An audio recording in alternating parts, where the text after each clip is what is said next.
Today, we bring you a heartbreaking image from the Democratic Republic of Congo.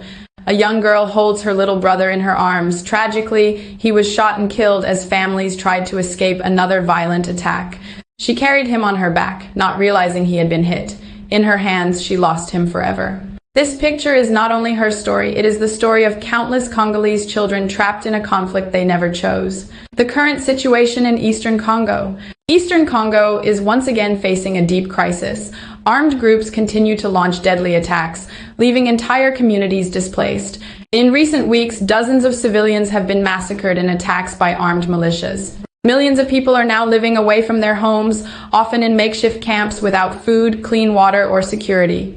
The strategic city of Goma has been under the control of rebel groups, including the M23, who are accused of being backed by foreign powers. Peace talks and ceasefire agreements have been announced, but on the ground, civilians continue to live in fear with little evidence of relief. What are they fighting for? This war is not just about territory, it is about power, politics, and control over Congo's vast natural wealth.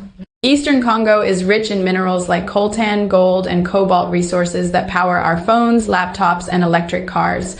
These mines are a lifeline for global technology, but have become a curse for local communities. Armed groups profit by taxing mining operations, earning hundreds of thousands of dollars every month, while children and families are forced to pay the price in blood and tears. The human cost. Behind the statistics are human lives. Over 7 million people are currently displaced inside Congo. Children grow up surrounded by violence, losing parents, siblings, and homes.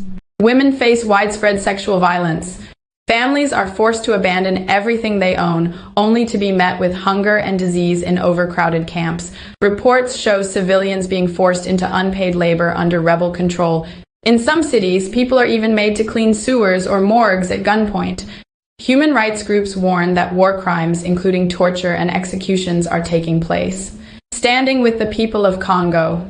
At HopeStreamNews, we stand firmly with the Congolese people, especially the children, who deserve safety, education, and peace instead of trauma and fear. They deserve protection from violence and abuse, justice for crimes committed against them, freedom from exploitation and forced labor, access to healthcare, food, and education. This young girl's pain is the face of Congo's struggle. No child should ever have to hold their dying brother in their arms. What must be done? The international community must act now. Rebel groups must withdraw, peace agreements must be enforced, and the exploitation of Congo's minerals must stop feeding the cycle of war. The wealth of Congo belongs to its people, not to armed profiteers. Support systems for survivors must be strengthened, and those who commit crimes against humanity must be held accountable. Above all, the voices of the Congolese people must be heard. They are not asking for pity, but for justice, dignity, and the right to live in peace. Anchor closing on camera. In the shadow of this heartbreaking image, we hear the cries of Congo's children pleading for justice, protection, and a future filled with hope. Their suffering cannot continue to be ignored. At HopeStreamNews, we stand with them. Their fight is our fight. Their future must not be stolen.